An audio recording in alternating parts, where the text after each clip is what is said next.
In 10 years, I've read over 300 fantasy books, and so I'm going to be talking about my top 50, from high to low, epic to intimate, big to small. These are the type of books that have left a lasting impression, the ones punching above their weight, and sometimes the ones that have gone under the radar. So I'll be talking about 50 over a series of videos, but today I'm talking about my 50th favourite to my 41st. And so let's get into it. In the number 50 spot, I've got Ascendant by Michael Miller, book 1 of the Songs of Chaos series. This is a self-pub gem that infuses classic and contemporary fantasy. It starts with those nostalgic beats that we're used to for the books we grew up reading, if you did grow up reading fantasy. It's got the dragon riders. It's got a boy who wishes he could be something other than the position he's in. He could rise among these ranks. He wishes he could be a dragon rider. It's a similar concept and trope that we're used to in fantasy, but don't worry, from there on in it gets unique. It injects a freshness into the story. Michael Miller hooks you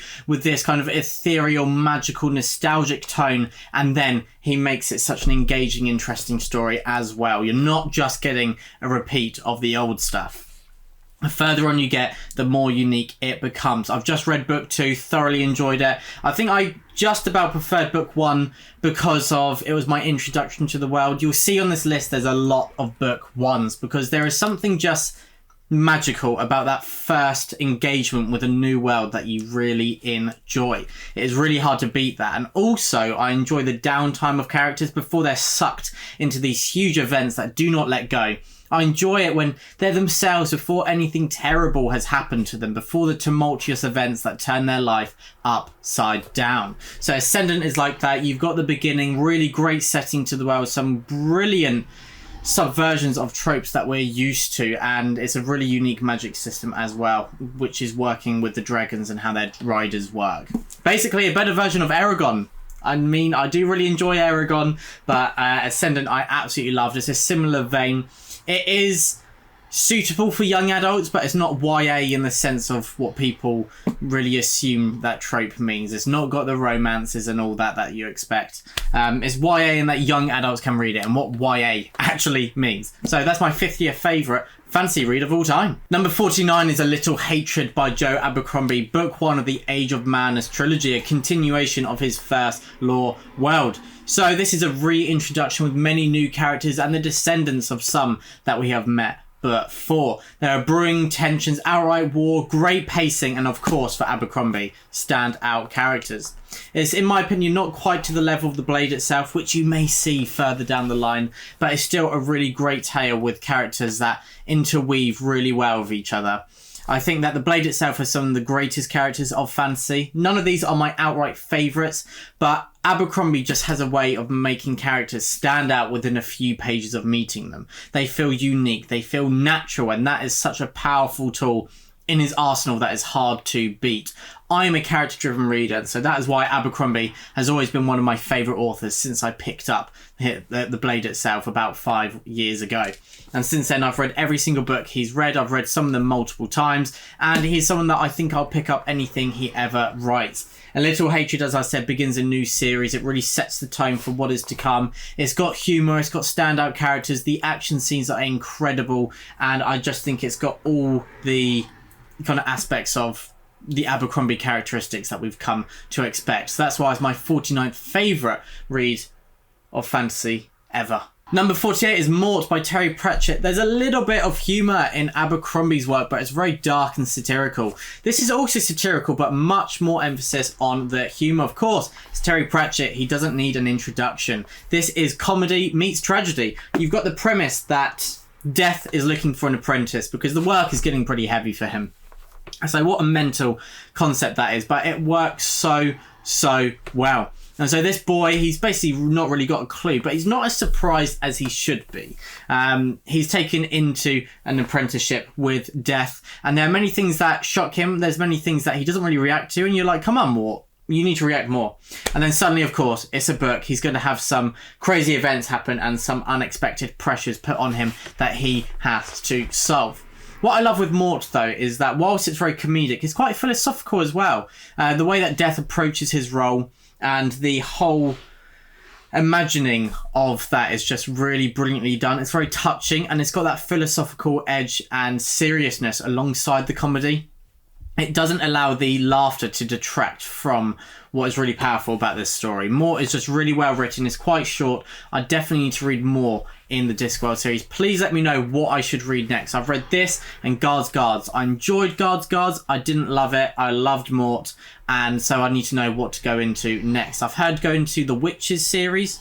Or carry on with this as well, because Discworld, while it says about 50 or 60 books, they're split into mini series, and so I think there's 4 in this one, so I could just carry on with the Death series. But yeah, Mort is a great book, really good comedy mixed with philosophy, and I need to pick some more Terry Pratchett up. Number 47 is Piranesi by Susanna Clarke. This is possibly the most experimental fantasy book that is on this list. We have Piranesi and one other person called The Other, and they live in this labyrinth filled with statues. And that's it, basically. The rest is a mystery, and we discover many of the pieces to the puzzle as we continue along the story. But even at the end, not all is clear.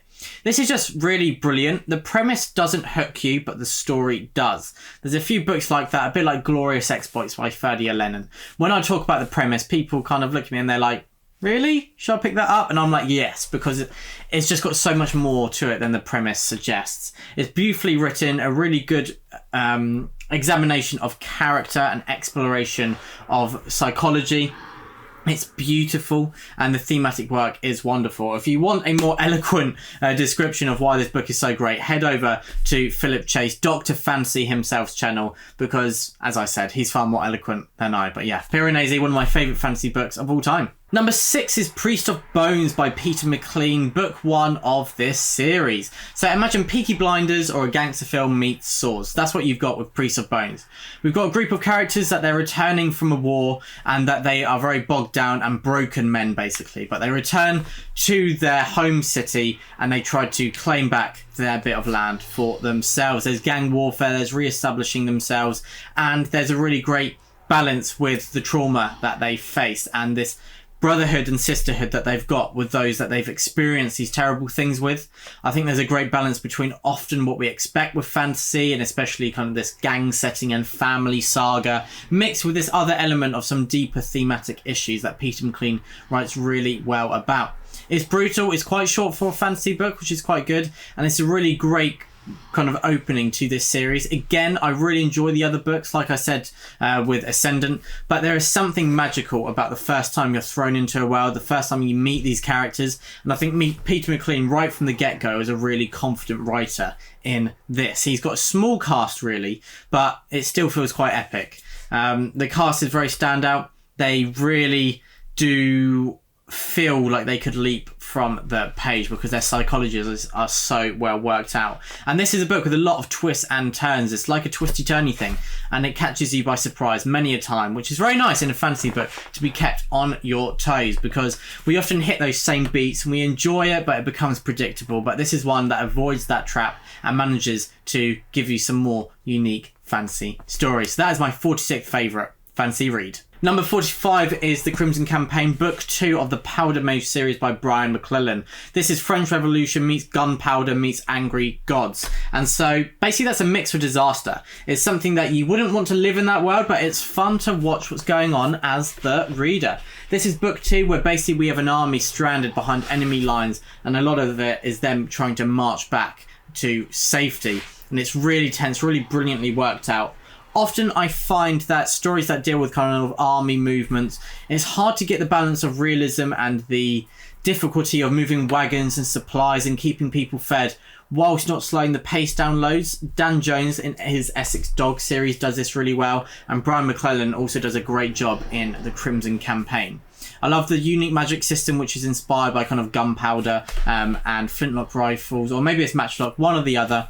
And the inspiration of the French Revolution. We've got this politicking, which is very central to the story. Great politics meets high fantasy with a unique magic system and some great characters. The main general in here is fantastic. I read this about 6 or 7 years ago, and he has remained vivid in my mind ever since. And you know when aspects of a story rest in your mind that long that it is great. Either it's really great or it's really bad and stuck in your mind, and this falls into the former camp. There are just scenes here which are so vivid and they remain in my mind.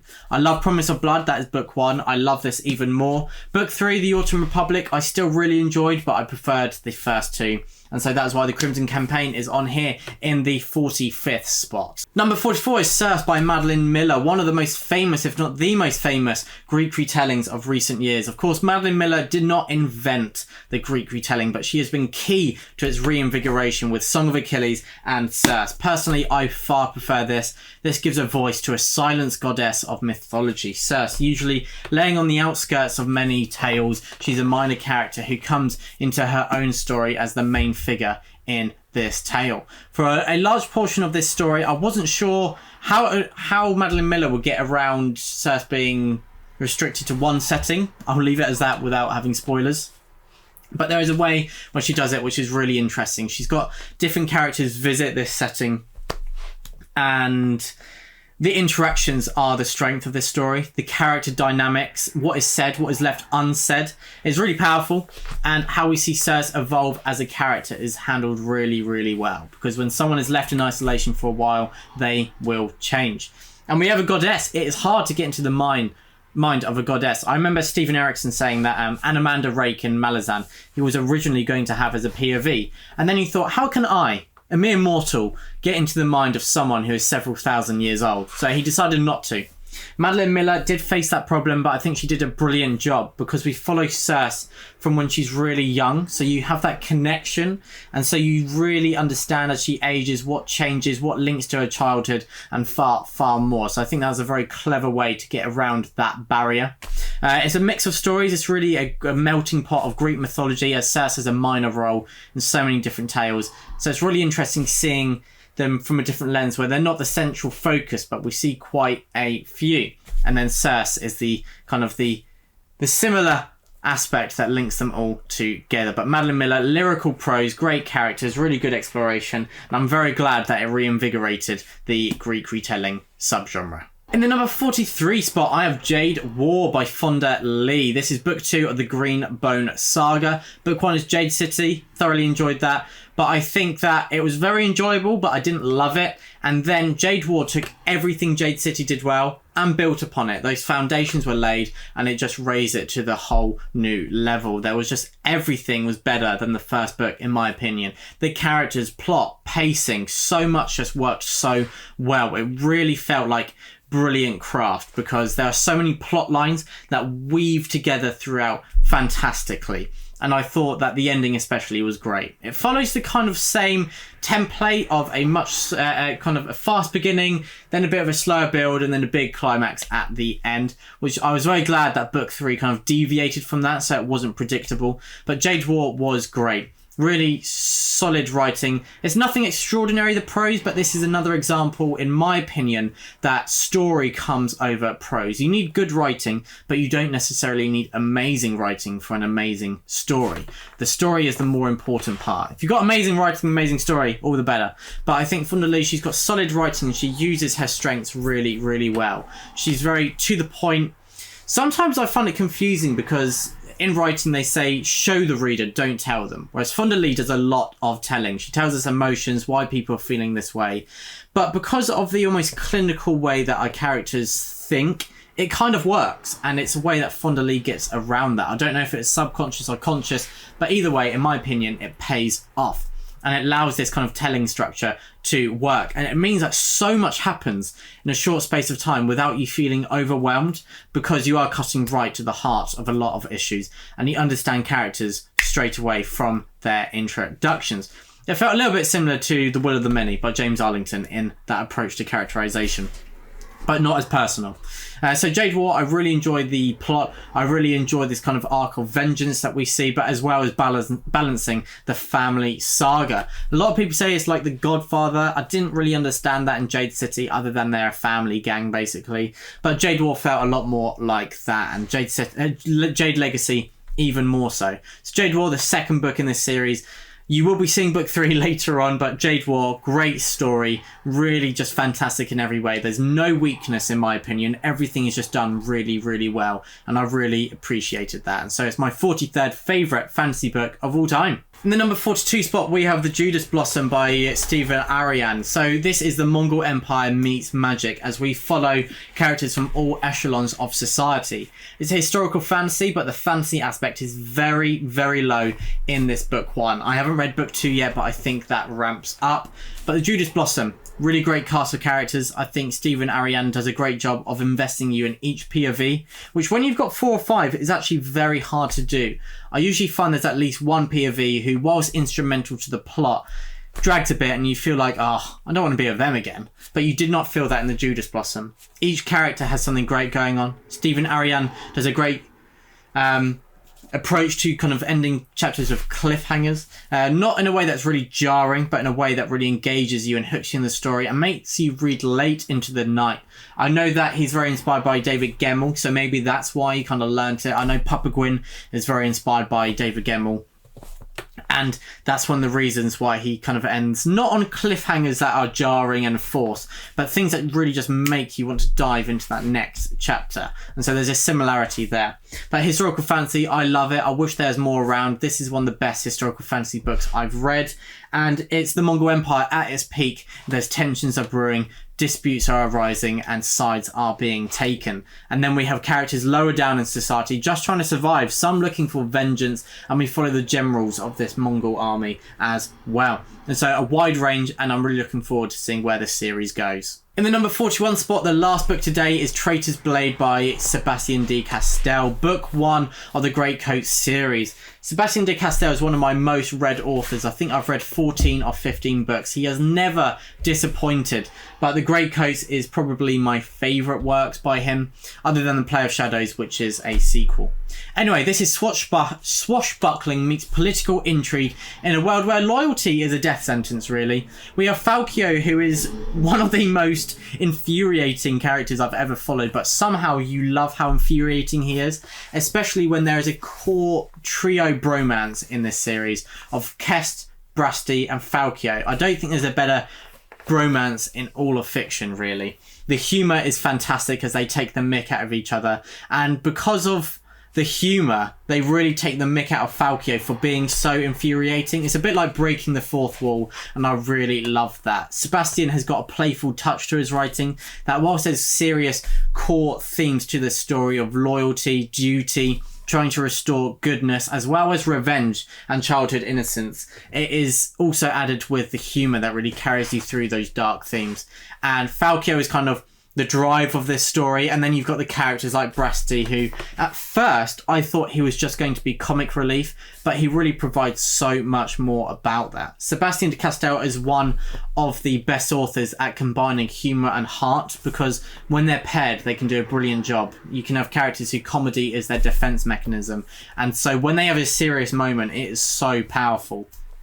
And Sebastian, it's like cheating. He just knows when to switch, when to have a serious moment that really connects with you as the reader. And this kind of, the bonds of friendship are just wonderful in this story. How they're divided, how they're brought together, what you would do for your friends. It's very heartwarming amongst quite dark moments. And The Traitor's Blade, The Great Coats, more people need to pick it up, as well as the Spellslinger series and all of Sebastian's books. He's such an incredible author, and I really just wish more people picked up his books. But that is my 41st favourite fantasy read of all time.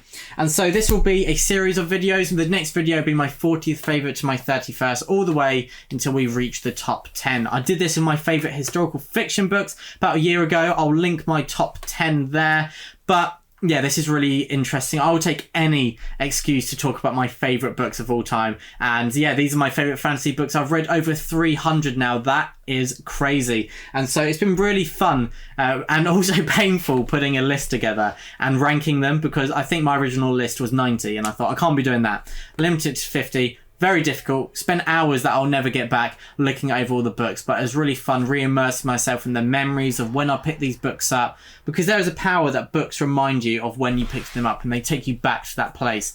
And it's just great talking about so many incredible books. I really hope a lot of these are picked up by more people. A lot of them are underrated gems. I think The Grey Coast isn't talked about enough now. Some self-published books like Michael Miller's are fantastic. Of course, there's the ones that they're not underrated, like Circe and Piranesi, which are so well respected and loved, and for good reason. That's why they're in this list as well, because I love them. But there we go. They are my 50th to 41st favourite fantasy reads of all time. Please let me know some of yours down below, and let me know what you think will be in the next video. But everyone, thank you for watching. Stay safe. Carpe diem.